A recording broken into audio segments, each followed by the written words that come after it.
शीर्षक राजमहल की डरावनी कहानी। एक पुराने राजमहल में जो किसी जंगल के किनारे बसा था, उसकी दीवारों के पीछे एक डरावनी कहानी छुपी थी।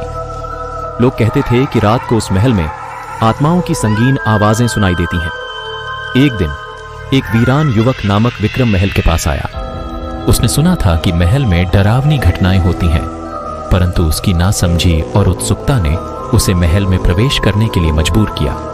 विक्रम ने महल की खोज शुरू की और उसे बहुत ही डरावने रूपों में मिला। वह अंधेरे कमरों, भटकते हुए प्रेतों और डरावनी आवाजों का सामना करता गया। धीरे धीरे उसने एक छोटे कमरे में एक विलक्षण खिड़की देखी।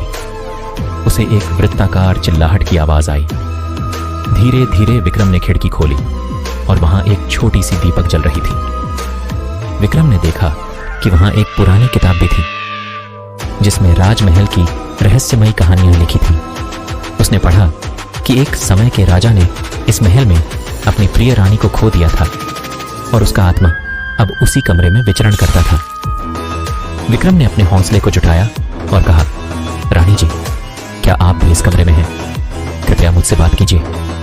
और अचानक उसे एक प्रकाश की किरण दिखाई दी और रानी की आत्मा ने विक्रम को शुभकामनाएं दी।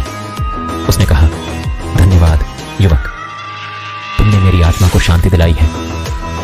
विक्रम ने रानी के आत्मा की आशीर्वाद लिया और वहां से चला गया, अपने दिल में एक अजीब सुकून महसूस करते हुए। उसका यह अनुभव उसकी जिंदगी को सही राह पर लाने के लिए एक महत्वपूर्ण बदलाव लाया।